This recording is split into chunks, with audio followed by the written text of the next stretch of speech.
That's Ferlin Husky and Wings of a Dove on 89.5 KSKO. I'm Paul Walker in with you for a minute. I've got Neil from the Red Cross here. Thanks for coming in this morning. Oh, thanks for having me. Had enough coffee yet? A little bit. Hopefully stick me. So what exactly is your title, if you have one, and what are you doing here in McGrath? So I'm the Disaster Program Manager for the interior of Alaska. And right now today, I'm here to do damage assessment for the flooding that happened in McGrath.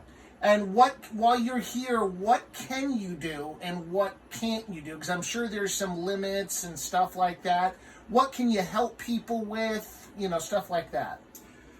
Well, for the most severe situations, we have some assistance we can provide monetarily, and we have cleanup kits as well that we brought in for folks.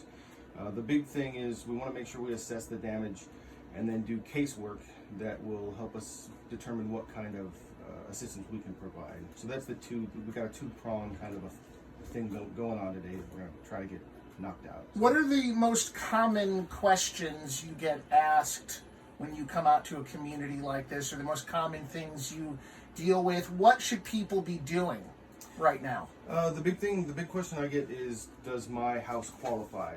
Does the damage to my property qualify for Red Cross assistance?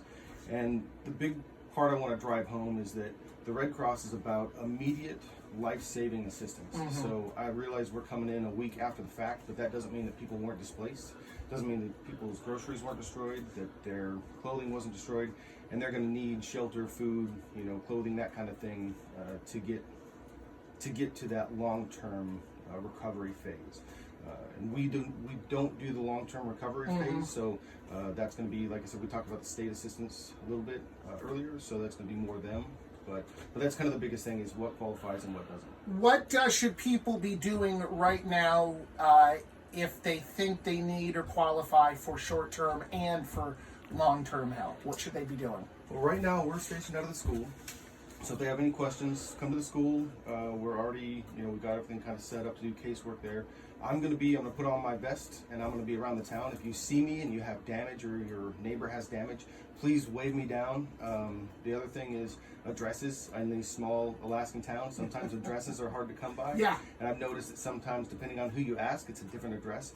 The resident of the home, whatever address they use, please provide that address to us, so when they come in for casework, we can easily say, yep, you're at 7th Main Street, this is your home, and we can identify it very quickly and expediently.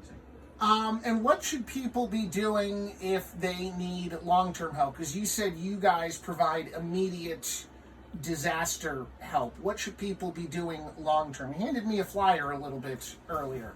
So long-term help, go talk to your state representative. I'm not sure what the programs are. I'm not here with the state. One of the bigger things I want to drive home is that the Red Cross is a private charity. All of our money comes from very generous donors. And I say that for two reasons. One, because I want to thank my donors, because they're the ones who allow me to go around the state of Alaska and help communities in need. And I absolutely love what I do.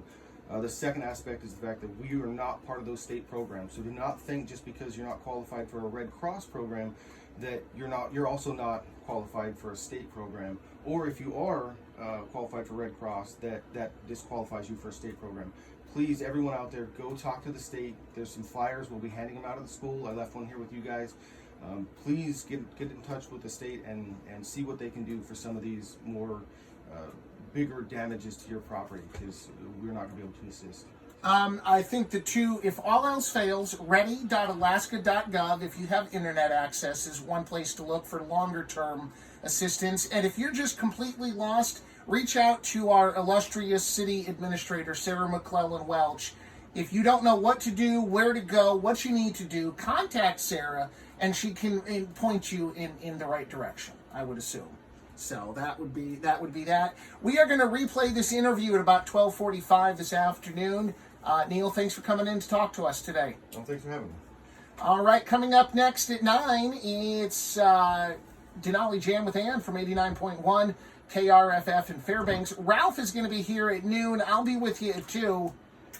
Here's George Jones.